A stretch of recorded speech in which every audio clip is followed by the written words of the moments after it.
যিশুর বাবা আজকাল বাড়িতে থাকলেই আমরা রোজই প্রায় বেরোতে যাই, মানে রোজ তো বাড়িতে থাকে না, তবে যেদিন যেদিন বাড়িতে থাকে সেদিন সেদিন আমরা বাড়ি থেকে বের হই, সেটা ঘোরার জন্য হোক বা কাজে হোক। তো আজকে ছিল সানডে আর যিশুরও টিউশন ছিল না, সেই কারণেই আমরা তিনজনে মিলে বেরিয়ে পড়লাম একটু ঘুরতে। বেসিক্যালি আমরা সানডেতে চারজনে মিলেই বের হই, মানে বাবা, আমি, যিশু আর ওর বাবা। বাট আজকে বাবা বলল যাবে না, তো সেই জন্য আমরা স্কুটি নিয়ে বেরিয়ে পড়লাম ঘুরতে। আর কোথায় যাচ্ছি সেটা ভিডিওটা পুরোটা দেখলে তোমরা বুঝতে পারবে। তো আমি মান্টি তোমাদের সাথে চলে এসেছি আরও একটা নতুন ট্যুর ভিডিও নিয়ে। ছোট্ট ট্যুর হলেও, কয়েক ঘন্টার ট্যুর হলেও কিন্তু এটা একটা ট্যুর ভিডিও। তো আমরা এখন যাচ্ছি বাগডোগরার দিকে, কারণ শিলিগুড়ির দিকে যাওয়ার মতো জায়গা আমাদের কাছে মনে পড়ছিল না, সেই জন্য বাগডোগরার দিকে গেলাম। আর এই যে দেখো, এই ফ্লাইওভারটা অনেক দিন ধরে বন্ধ হয়েছিল, বাট আজকে দেখলাম যে খুলে দিয়েছে। ওই দিকটা দিয়ে বাগডোগরা এয়ারপোর্ট যাওয়া যায়। তো আমরা ওই দিকে না গিয়ে সোজা চলে গেলাম নকশালবাড়ির দিকে।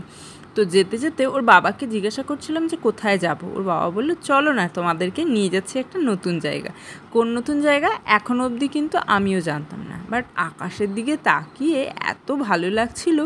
সূর্যি মামাকে পুরো মেঘেরা যেন ঢেকে রেখেছে, কালো মেঘের আড়ালে সূর্যি মামা ভীষণ সুন্দরভাবে উঁকি মারছিল। আমি অনেকবার চেষ্টা করেছিলাম ভালো করে ভিডিও করতে আর তার সাথে ছবি তুলতে, কিন্তু চলতে চলতে ছবি তোলাটা ভীষণ ডিফিকাল্ট হয়ে যাচ্ছিল। আর এই রাস্তাটা দিয়ে গেলে কিন্তু জঙ্গলি বাবার মন্দির পড়ে, তো আমরা কিন্তু সেগুলোকেও ছাড়িয়ে দেখি এগিয়ে যেতে লাগলাম। এবার ওকে বারবার করে জিজ্ঞাসা করছি কোথায় যাচ্ছি, ও কিছুতেই বলছে না। তো যাই হোক, আমার তখন আর অত মাথা ব্যথা নেই, ভাবলাম প্রাকৃতিক সৌন্দর্যের অনুভূতিটাই আমি গ্রহণ করি। আর কি করব, দুপাশে চা বাগান আর এই সবুজ মরশুম দেখে মনে হচ্ছিল এখন যদি একটু বৃষ্টি পড়ে তাহলে কিন্তু বেশ ভালো মনে হয়। কিন্তু সঙ্গে কিন্তু কোনো রেনকোটও ছিল না যে বৃষ্টি পড়লে আমরা বেঁচে যাব। যাই হোক, মাথাতে হেলমেট ছিল, মাথাটা হয়তো বেঁচে যেত। তো সেই কারণে আমরা এগিয়ে চলছি। আর যেতে যেতে মাঝখানে এক জায়গায় দাঁড়াতে হলো, কারণ একটা ফোন এসেছিল। আর তারপরে এই যে গুগল ম্যাপটা বের করে নিয়ে আমাকে বলল এই জায়গাটা সার্চ করো। কোন জায়গা বলো তো? হ্যাঁ, লালপুল। তোমরা অনেকেই লালপুলের সম্পর্কে জানো, কারণ লালপুল অনেক পুরনো একটা জায়গা, যেখানে কিনা প্রত্যেকটা শিলিগুড়িবাসী হয়তো ঘুরে এসেছে। আমরা অনেক দিন ধরে যাওয়ার চেষ্টা করেছি, বাট কিছুতেই যেতে পারছিলাম না, মানে যাওয়া হয়ে উঠছিল না। তো যাই হোক, সেই করতে করতে এই যে আমরা এইটাকে ক্রস করলাম। ক্রস করার পরে এই রাস্তাটা দিয়ে চলে যাওয়া যাবে লালপুর। যারা গিয়েছো তারা নিশ্চয়ই জানো কোথায় আছে, আমি আর কিন্তু পুরো ডিটেলস বললাম না। আর এই গলির ভেতরে ঢুকতেই কিন্তু একেবারে পাড়ার রাস্তা, মানে নর্মালি আমার বাড়ির পাড়ার রাস্তাটা ঠিক যেরকম সেই রকম রাস্তা। তো আমরা যেহেতু রাস্তা চিনি না, সেই কারণে ম্যাপটাকে অন করে রেখেছিলাম, যাতে কি না আমাদের লোকেশনটা বুঝতে অসুবিধা না হয়, কারণ লোকজনকে আর কত জিজ্ঞাসা করবো। আর ভেতরে ঢুকে যিশু বারবার বলছে যে দেখো মা, গ্রামের পরিবেশ। আমিও দেখলাম যে হ্যাঁ, একেবারেই কিন্তু গ্রামের পরিবেশ। খানিকটা রাস্তা যাওয়ার পরে ওর আর আমার বাবার মাঝখানে কিছু একটা কথা নিয়ে কথা কাটাকাটি হয়ে যাওয়াতে আমি ভিডিওটা করা বন্ধ করে দিয়েছিলাম। ভাবলাম ধুর, আর ভিডিওই করবো না। তারপরে খানিকক্ষণ পর গিয়ে মনে হলো যে না, ভিডিওটা তো করতেই হবে, ওর সাথে ঝগড়া হয়েছে 2 মিনিট পরে ঠিক হয়ে যাবে। তো যাই হোক, আবার ভিডিও করা স্টার্ট করলাম। তো এই রাস্তা দিয়ে চলতে চলতে মাঝখানে আমাদেরকে 2 জায়গায় আটকে ছিল, আর সেটা কী কারণে, আমবাবুচির জন্য নাকি চাঁদা দিতে হবে। তো যাই হোক, আমরা বলেছি যে ফেরার পথে আমরা দিয়ে দেবো। এইদিকে কিন্তু প্রচুর বাড়িঘর ছিল। আজকে আমরা যখন ঘুরতে যাচ্ছিলাম পেছনে বসে আমার একটা জিনিস মনে হচ্ছিল যে একটা সময় এই ঘোরা নিয়ে আমাদের মধ্যে কত অশান্তি হতো। আমার খুব পছন্দ সপ্তাহের একদিন মাঝখানে বাইক নিয়ে একটু ঘুরে আসবো, আর ওর পছন্দ বছরে একবার লাগেজ গুটিয়ে 3-4 দিনের না হোক 7 দিনের জন্য একটু বাইরে দূরে থেকে ঘুরে আসবে, আর সেটা আমার পছন্দ হতো না। তো যাই হোক, এখন সেই সমস্ত পালা চুকে গিয়েছে। এখন ঘুরতে আমি না যেতেও চাইলে ও আমাকে জোর করে নিয়ে যায়। তো এই যে ফাইনালি আমরা পৌঁছে গেলাম লালপুর। এখানে এসে আমার তো মনে হলো আজকে সানডেটা পুরোই বৃথা, কারণ এই জায়গাটা আমার একদমই পছন্দ হলো না। কারণ এই দিকে নোংরা জল দেখে শ্যাওলা, আর ওই দিকে জল আটকে রয়েছে। আমি বললাম আমি কিন্তু এর মাঝখানে নামবো না, মানে নিচে নামবো না। দেখলাম বেশি লোক ছিল না, কয়েকজন ছিল। তারপরে আমি ভালো করে খেয়াল করলাম যে এখানে কিন্তু সমস্তটাই ওই খালে বিলের জলগুলোই আসে, তো সেই কারণে আর এমনিতেও আমার জল ভীষণই ভয়ের লাগে, সেই কারণে আমি খুব একটা জল পছন্দ করি না, মানে এই নদী সমুদ্রগুলো আমার কাছে ভীষণই ভয়ের। তো যাই হোক, আর তার মধ্যে এরকম নোংরা জিনিস দেখে তো আমার আরও ইচ্ছে করলো না নামতে। ওর বাবা বললো চলো নামি, আমি বললাম না। তবে জানি যিশু যখন একবার জলে দেখতে পেয়েছে তার মানে কিন্তু ও নামবে, আর সেই রকম কিন্তু ব্যবস্থাও নিয়ে এসেছিল। তো তারপরে আমরা ভাবলাম একটু ওই সামনের দিকে এগিয়ে যাই। দেখতে পাচ্ছ তো কী পরিমাণে নোংরা, উফ বাবা আমার তো দেখেই গা গুলিয়ে যাচ্ছিলো। আর তার মধ্যে চারপাশের পরিবেশটাও আমার খুব একটা পছন্দ হয়নি। তো এইরকম আমরা এখানে দাঁড়িয়েছিলাম, তারপরে হঠাৎ করে দেখি বাবা আর ছেলে নেই। ওই দেখো দূরে চলে গেছে, কোন দিক দিয়ে রাস্তা পেয়েছে, সেখান দিয়ে ওরা ওই পারে যাচ্ছে, মানে ওই জল পার করে ওই দিক দিয়ে গিয়ে আমাকে জুম করে ভিডিওটা করতে হয়েছে। তো জুম করে দেখো এই যে দুজনে বাব্বাটা দুজনে মিলে চলে গিয়েছে, আর আমি কিন্তু ওখানে সাইডেই দাঁড়িয়েছিলাম, আর ওখানে দাঁড়িয়ে দেখছিলাম। আমি জানতাম যে যিশু ওখানে গেলে পরে ভিজবে, কারণ ও জল দেখলে একদম পাগল হয়ে যায়, নিজেকে একটুকু সামলে রাখতে পারে না, পারলে পুরো একদম ভিজে চলে আসে। তো যাই হোক, ওরা দুজনে মিলে চলে গেল, আর আমি এখানে দাঁড়িয়ে এবার এই দিক দিয়ে নামতে হবে, নেমে তারপর ওই জলের মধ্যে যেতে হবে। এখন দেখো এই যে দুইজনে মিলে ওখান থেকে নামছে, সিঁড়িগুলো কিন্তু অনেকটা উঁচু ছিল, আর তারপরে যাচ্ছে এই জলের মধ্যে। আমি দূর থেকে চিৎকার করলে শুনতে পারবে না বলে আর চিৎকার করছি না। তো এইখানে দেখো এমনিতে দেখতে ভালোই লাগছে, কিন্তু জলটা এত নোংরা, আর এই এত 14 মুলুক ঘুরে যেতে হবে, সেই কারণে আমার আর ইচ্ছা করেনি আমি ওই জলের মধ্যে নামি। আর যিশু তো এখানে ছাপাক করে যাচ্ছে, জল দেখলে একেবারে পাগল হয়ে যায়। এবার বাবার ছেলে মিলে অনেক ভিডিও করেছে, অনেক ছবি তুলেছে, আর আমি দূর থেকে দাঁড়িয়ে যেটুকু তুলতে পেরেছি আমি সেইটুকুই করেছি। এবার ওদেরকে বলছি যে তাড়াতাড়ি চলে আসতে, কারণ সন্ধ্যা হয়ে যাবে, আর আমরা কিন্তু অনেক লেট করে বেরিয়েছিলাম। তখন ঘড়িতে প্রায় 4টার দিকে, আমরা 4টারও পরে বেরিয়েছিলাম, আর তারপরে রাস্তায় রাস্তা চিনতে আমাদের ওখানে পৌঁছাতে কিন্তু প্রায় 6টার বেশি বেজে গিয়েছিল। যদিও এতটা সময় লাগার কথা না, মানে শিব মন্দির থেকে খুব জোর হলে কিছু মিনিট হলেই তার মধ্যে পৌঁছে যাওয়া যেতে পারে। আর যেহেতু রবিবার ছিল সেই জন্য রাস্তাঘাটও ফাঁকা ছিল।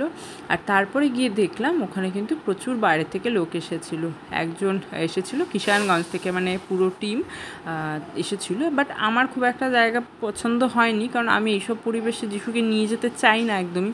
ওখানে লোকেরা ওপেনলি কিন্তু ড্রিঙ্ক করছিল, আর আমি সেই সমস্ত জায়গাগুলোতে সত্যিই যিশুকে নিয়ে যাই না, কারণ আমি চাই না যে ও এখন থেকে এই সমস্ত জিনিসগুলো জানুক বা দেখুক। তো সেই জন্য যতটা সম্ভব ওকে আমরা সেই সমস্ত জায়গা থেকে দূরে রাখি। এই কারণে কিন্তু আমি অনেক জায়গাতে একবার যাওয়ার পর আর দ্বিতীয়বার যাওয়ার ইচ্ছা প্রকাশ করি না, আর যাইও না, কারণ যে সমস্ত জায়গাতে গিয়ে দেখি যে এই সমস্ত জিনিসগুলো খুব ওপেনলিভাবে চলে, সেই জায়গাগুলোকে আমি একদমই অ্যাভয়েড করি। আমি সেই কারণে অনেক জায়গাতে যাই না যিশুকে নিয়ে। তো যাই হোক, এইখানে একটা পাহাড়ের মতো কিছু একটা পেয়েছিল, বারবার উঠছে নামছে এই সমস্ত কিছু করছে, আর আমি তারপরে ফোন করে বললাম যে তোমরা তাড়াতাড়ি চলে আসো, কারণ এখানে কিন্তু অন্ধকার হয়ে যাবে। আর যেই রাস্তাগুলো দিয়ে আমরা এসেছিলাম সেই রাস্তাগুলোতে কিন্তু লাইটের ব্যবস্থা খুব একটা ছিল না। আর আমরা ঠিক করেছিলাম যে যদি অন্য কোনো রাস্তা থেকে, কারণ যেই রাস্তাটা দিয়ে আমরা প্রথমে ঢুকেছিলাম সেই রাস্তাটা কিন্তু ভীষণ বাজে অবস্থা হয়েছিল, মানে ভাঙা ছিল। তো সেই কারণে, আর ভাঙা রাস্তা আমরা একটু অ্যাভয়েড করি, যেহেতু ওর বাবার কোমরের একটা সমস্যা রয়েছে, তো সেই জন্য স্মুথ রাস্তাগুলোই বেশি ভালো হয়। তো যাই হোক, তো যাওয়ার সময় এখানে ওর বাবা জিজ্ঞাসা করেছিল যে অন্য কোনো রাস্তা আছে কি না। তো আমরা যেই রাস্তা দিয়ে এসেছিলাম, মানে এখন ওরা যেই রাস্তা দিয়ে আসে, যে বাইক দুটো যেই রাস্তা দিয়ে যাচ্ছে সেই রাস্তা দিয়ে আমরা এখন বেরোবো। হ্যাঁ বুঝলাম, তোমরা সে ওই দিক দিয়ে যাবা, আমি ভাই না যাই, আমি আবার চলে আসছি ঘুরে। সে পরিষ্কার জল থাকো, আমার তো এখানে যাওয়ার ইচ্ছাই নেই। কেমন লাগলো? হ্যাঁ, আর তোমার পয়সা নামতেছিলি কেন? প্যান্টটা সে ভিজে যাচ্ছিল। আমি কোনোভাবে বাঁচাইছি, প্যান্টটা বাঁচছে তাই জন্য। চলো এই যে এই রাস্তা দিয়ে যাবো। দেখি পাটা ধুয়ে গেছে, জকলটা ধুয়ে গেছে। ঘর দেখি প্যান্ট ওই যে নিচের দিকটা ভিজছে। মানে মা এই দেখো ভালো লাগছে। হ্যাঁ, জুতো ক্লিন হয়ে গেল, বাট মাটির জন্য হয়ে গেছে। চলো নোংরা। এখন আমরা এখন বেরিয়ে যাব এখান থেকে, কারণ দেখো সন্ধ্যা হয়ে যাচ্ছে। আর এখানে কিন্তু যত লোক ছিল বেশিরভাগই সব ছেলে মানুষ ছিল, মহিলা কিন্তু একদমই ছিল না। আর সেই কারণেই আমরা তাড়াতাড়ি বেরিয়ে যেতে যাচ্ছিলাম। তো আমরা এখন সোজা দিক দিয়ে বেরিয়ে যাব। আর সত্যি কথা বলতে এই দিকে মানে আমরা যেই রাস্তা দিয়ে ফেরত এসেছি হাতিঘিসার ওই জায়গাটা দিয়ে, ওইখানের কিন্তু রাস্তাটা ভীষণ ভালো ছিল আর একদম স্মুথ ছিল, একদম মানে গ্রামের পরিবেশ। আর এখানেও কিন্তু একটা জায়গায় আমাদের গাড়িটা দাঁড় করিয়ে দিয়েছিল চাঁদা তোলার জন্য, আম্বাবচি বলে। তো যাই হোক, লোকাল কিছু লোক ছিল, তারা বললো যে না ছেড়ে দাও, তো বলাতে আমাদেরকে ছেড়ে দিল। আর এখানেও কিন্তু চা পাতা বাগান ছিল। আর পরিবেশটা কিন্তু দিনের বেলা খুবই ভালো লাগবে, যেহেতু সন্ধ্যা হয়ে যাচ্ছিলো সেই জন্য আমরা তাড়াতাড়ি ওখান থেকে বেরিয়ে পড়েছিলাম। আর সাইড দিয়ে একটা নদী তো বলবো না, নালা টাইপেরই বলবো, বাট একদম বড়, অনেকটা বড় সাইজের। নালাও বলা যায় না, নদীও বলা যায় না, নদী হিসেবে ছোট আর নালা হিসেবে বড়। তো যাই হোক, আমরা সেই দিক দিয়েই যাচ্ছিলাম। তো যেতে যেতে ভাবলাম একটু কিছু খাওয়া যাক, কিন্তু এখন এইদিকে অন্ধকার হয়ে যাবে বলে আর এখানে দাঁড়াচ্ছিলাম না। ভাবলাম আমরা বেরিয়ে রোডে উঠে তারপরে সেখানেই আমরা কিছু খাওয়া দাওয়া করবো। তো বলতে বলতে যখন আমরা হাতিঘিসার একদম মোড়ে চলে আসলাম, এখান দিয়ে ডান দিকে চলে গেলে নকশালবাড়ি আর বাঁ দিকে গেলে শিব মন্দির মানে বাগডোগরা। তো আমরা ভাবলাম এই একটা চায়ের দোকান দেখলাম, চায়ের দোকানটা বেশ ভালোই লাগছিলো। তো আমরা এখানেই দাঁড়ালাম, দাঁড়িয়ে এই যে দেখো টি অ্যান্ড ফাস্ট ফুড, এখানে আমরা ঢুকলাম। আর ভেতরটা কিন্তু সিম্পল ছিল, বেড়া দিয়ে তার সাথে এই লাইটিং করা ছিল। আর ভীষণ ভালো, মানে ভালো একটা পরিবেশ লাগছিল, ফাঁকাই ছিল, খুব একটা ভিড়ভাড় ছিল না। তো আমি আর যিশু ভেতরে বসলাম, যিশু আর আমি যিশুর জন্য আমরা 1 প্লেট মোমো অর্ডার করেছিলাম। আর এখানে কিন্তু রেটটা এত সস্তা ছিল, আমরা তো ভাবতেই পারিনি।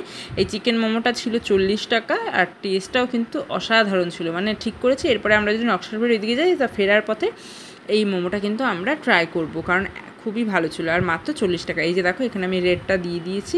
সব কিছুর দামই কিন্তু খুবই কম আর ভীষণই টেস্টি ছিল কিন্তু। তো এইবার আমাদের খাওয়া হয়ে গেল। আমরা বেশ খানিকক্ষণ ওখানে বসেছিলাম, প্রায় 15 থেকে 20 মিনিটের মতো ওখানে বসেছিলাম, বা তার বেশি হবে, হয়তো আধা ঘন্টা। তো এই রাস্তাটা চলে যাবে নকশালবাড়ি, আর এই দিকেই চলে আসলে হবে বাগডোগরা। তো আমরা এখন বাড়ি চলে আসবো। আর রাস্তাতে আস্তে আস্তে ভাবছিলাম একবার বাগডোগরা ঢুকবো, কিন্তু যেহেতু উল্টা দিকে পড়ে যাচ্ছিলো আর অনেকটাই রাত হয়ে গিয়েছিলো, তখন মোটামুটি 8:45 মতো বাজে। তো সেই কারণে আর বললাম যে না, এখন আর বাগডোগরা যাবো না, বাগডোগরা এয়ারপোর্ট মার্কেট সেখানে আর যাবো না, আমরা সোজা চলে যাব বাড়ি। আর যেহেতু এতটা লেট হয়ে যাবে ভাবিনি, সেই কারণে চাবিও নিয়ে আসিনি, আর সেই কারণেই কিন্তু আরও তাড়াতাড়ি চলে যাওয়া। তো এই যে অ্যাসুরেন্ট হাইওয়ে বাগডোগরা এয়ারপোর্ট, এখান থেকে মাত্র 4 কিলোমিটার। তো রাস্তাতে কিন্তু খুব একটা গাড়ি ঘোড়া ছিল না, যেহেতু রবিবারের রাত ছিল সেই কারণেই। আর এই যে চলে এসেছি, এখানে আমরা ট্রাফিকের মধ্যে পড়েছি। এইখান থেকে এখন আমরা সোজা উঠে যাব কিন্তু বাগডোগরা এয়ারপোর্টে যাওয়ার যে ফ্লাইওভারটা রয়েছে সেখানে কিন্তু উঠে যাব। আর ফ্লাইওভারটা কিন্তু অন্ধকারই থাকে, মানে লাইট জ্বলে না। পুজোর সময় কিছু কিছু টাইমে লাইটটা জ্বালিয়ে রাখে, কিন্তু বেশিরভাগ সময় লাইট অফ থাকে। যারা ফ্লাইওভার দিয়ে যাতায়াত করছো তারা অনেকেই জানবে, শিলিগুড়িবাসীরা বা বাগডোগরা শিব মন্দিরের বাসীরা তো আরও বেশি করে জানবে যে ফ্লাইওভারের লাইটগুলো জ্বলে থাকলে কত ভালো লাগে দেখতে, বাট জ্বলে থাকে না, অন্ধকারই হয়ে থাকে। ওই গাড়ির আলোতেই কিন্তু পুরো ফ্লাইওভারটা আলো আলো হয়ে থাকে। তো যেতে যেতে এখানে আর্মি ক্যাম্পটা ছিল। আর এই যে এখান থেকেই কিন্তু যিশুর স্কুল যাওয়ার রাস্তা, যিশু রোজ দিন এই রাস্তা দিয়ে স্কুলে যায়। আমরা ভাবছিলাম যিশুকে রাত্রেবেলা ওখানেই ছেড়ে আসবো, কারণ মানডে আবার ওখানে স্কুলে যেতে হবে। বাট ও বললো না বাড়ি যাবো, সেই জন্য আমরা আবার ওকে নিয়ে চলে আসলাম। তো ওই যে বিল্ডিংটা দেখতে পাচ্ছ, ওইখানটাতে ওর স্কুল। তো আমরা ফ্লাইওভারে ওখানে খানিকক্ষণ এই 2-4 সেকেন্ডের জন্য দাঁড়িয়েছিলাম, দাঁড়িয়ে আমরা সোজা আবার চলে আসলাম। এই যে এখন ইউনিভার্সিটি পার করছি, ইউনিভার্সিটির এখানে ওয়াল তোলা হচ্ছে, পিলারগুলো সবে উঠেছে, এখনও ওয়াল তোলার কাজ বাকি আছে। কিছু কিছু জায়গায় অল্প অল্প ওয়াল উঠেছে, অনেক দিন ধরে কিন্তু কাজ হচ্ছে। আর ইউনিভার্সিটির ভেতরে বলতে এই যে বাইরে এই যে 2 নম্বর গেট, এই রাস্তা দিয়ে সোজাসুজি চলে গেলেও কিন্তু মানে উল্টা সাইডের রাস্তা দিয়ে চলে গেলেও বাড়ি, বাট এখন এদিক দিয়ে আর যাতায়াত করা যায় না রেল লাইনের জন্য। আর তারপরে আমরা চলে আসলাম বাড়িতে এসে দেখি 8টা তখনও বাজেনি, ভেবেছিলাম বাবা বাড়িতেই থাকবে, কিন্তু এসে যা দেখলাম সেটাতে আবার আমাদেরকে খানিকক্ষণ বাইরে দাঁড়াতে হলো। তো এসে দেখি যে তালা লাগানো। বাড়ির সামনে এসে আমরা দাঁড়িয়ে থাকলাম, ওর বাবা গেল আবার চাবি আনতে বাবার কাছ থেকে। আর তারপরে যিশু জল খেলো। তো এখানে এখন দাঁড়িয়ে আছি, এই যে সব হেলমেটগুলোকে আমি মাথায় পরে আছি, আর এদিকে বাকি দুজনের হেলমেট নিয়ে দাঁড়িয়ে আছি। তো চলো আজকের ভিডিওটা আর একটু পরেই শেষ হয়ে যাবে। তো আমরা উপরে একটা তালা কিনে নিয়ে এসেছি, কিন্তু তারপরেও বাবা এই নিচেই তালাটা লাগাবে। তো যাই হোক, এখন ভিডিওটা আমি এখানে শেষ করছি। ভালো লাগলে প্লিজ সাথে থেকে